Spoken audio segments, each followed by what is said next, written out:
साथियों नमस्कार, हर हर महादेव। साथियों नमस्कार, हर हर महादेव। आज शिवरात्रि के पर्व पर मैं आप सबको सबसे पहले बहुत बहुत शुभकामनाएं देना चाहता हूं। और ये मेरी यही कामना है कि भगवान शिव आप सबके जीवन में जो भी आप चाहते हैं वो सारी मनोकामनाएं आपकी पूरी करें। दोस्तों, वैसे तो महादेव के जीवन से, महादेव से हम इतनी चीजें सीख सकते हैं कि इतना कहीं और से नहीं सीख सकते, किसी और देव से नहीं सीख सकते। महादेव अपने आप में इतनी भिन्नताएं धारण करते हैं कि इन्हीं कारणों से उन्हें महादेव कहा जाता है। देव तो सभी हैं, लेकिन महादेव से श्रेष्ठ। महादेव की अगर हम बात करते हैं तो उनके बारे में अगर हम उनसे क्या क्या सीख सकते हैं, तो कहने को हम कह सकते हैं कि he is the first management Guru for everyone. उनसे बेहतर मैनेजमेंट मैंने आज तक नहीं देखा किसी भी देव में, कहीं पर भी। और हम सीखना चाहें तो महादेव के जीवन से सीख सकते हैं।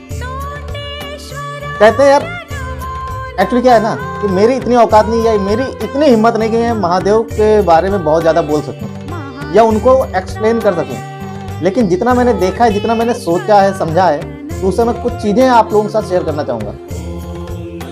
अगर हम महादेव को देखें ना, ऊपर से नीचे तक महादेव के चरित्र को, महादेव की प्रतिमा को, मूर्त को देखते हैं तो हमें इतनी भिन्नताएं मिलती हैं जितनी हम पूरी दुनिया में कहीं नहीं मिल सकती। अगर शुरुआत करते हैं महादेव, सबसे ऊपर से देखना शुरू करते हैं तो महादेव अपनी जटाओं में धारण करते हैं माँ गंगा को। माँ गंगा यानी कि जल, वो अमृत स्वरूप है। और जैसे उनके महादेव के जटाओं से थोड़ा सा नीचे आते हैं, हम देखते हैं महादेव तीसरी आंख धारण करते हैं, जहां पर से अगर वो तीसरी आंख खोल देते हैं तो दुनिया का सर्वनाश, संहार चालू हो जाता है। आग वहां से निकलती है। तो सबसे पहले हमने देखा कि जल और आग, जल और अग्नि साथ साथ। फिर हम देखते हैं कि महादेव ने अपनी जटाओं में ही धारण किया है चंद्रमा को, और चंद्रमा में का मानना है चंद्रमा में अमृत का वास है। और जैसे ही महादेव के शरीर की ओर देखते हैं तो उन्होंने अपने कंठ में विष को धारण कर रखा है। अमृत, विष साथ साथ, जल और अग्नि साथ साथ। फिर उनके ही हम गले में देखते हैं कि गले में इन्होंने धारण किया है वासुकी यानी कि नाग को। नाग यानी सांप। और भगवान शिव के जो छोटे पुत्र हैं, भगवान श्री गणेश, उनके वाहन है मूषक राज यानी कि चूहा। सांप और चूहा साथ साथ। सांप चूहे को खाता है, लेकिन सांप और चूहा साथ साथ।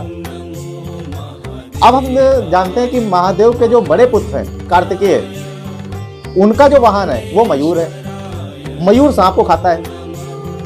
सांप चूहा साथ साथ, सांप और मोर साथ साथ, मयूर साथ साथ। अब महादेव क्या करते हैं कि महादेव की जो सवारी है वो है नंदी यानी कि बैल, और महादेव की जो अर्धांगिनी है उनकी सवारी शेर। बैल, शेर साथ साथ। अब विभिन्नताएं देख रहे हैं। आग, पानी साथ साथ, विष, अमृत साथ साथ, सांप, चूहा साथ साथ, मोर, सांप साथ साथ, बैल और शेर साथ साथ। फिर महादेव अपने एक हाथ में धारण करते हैं त्रिशूल। त्रिशूल यानी संहार का प्रतीक। और उसी त्रिशूल में डमरू, जो संगीत का प्रतीक। तो ये सारी चीजें होने के बावजूद आपने कभी भी भगवान महादेव की जो मूर्त देखी है, कभी महादेव की मूर्त देखने कर आपने ऐसा अनुभव किया कि कभी वो चिंतित हो? कभी नहीं। महादेव इतनी भिन्नताएं साथ साथ रखने के बाद भी भिन्न नहीं, वो परेशान नहीं होते हैं। उनके चेहरे में एक अलग स्माइल, मुस्कुराहट, वो शांत, वो तेज निखर के आता है। जब महादेव हमें के इस चित्रण से क्या सीखने को मिलता है?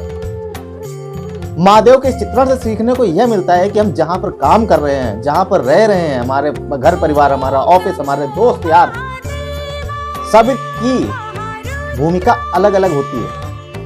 और हमारी भूमिका होती है उनको बांध कर रखने की, उनको एक साथ रखने की। अगर हम महादेव से सीखें तो हमें सबको साथ लेकर चलना है। अगर आप बांध के रख सकते हैं, और इतनी सारी चीजों को बांध कर रखना केवल देवाधिदेव महादेव की कृपा से ही संभव है। कहते हैं कि सबकी प्रवृत्ति जो है ना सेम नहीं होती है। हमारे जो वाइब्रेशंस होते हैं हर व्यक्ति के अलग अलग होते हैं। उनको मैनेज करना, उनको समझना, और उनके साथ साथ चलना, यही महादेव की कृपा से हो सकता है। हर हर महादेव, शिव शंभू।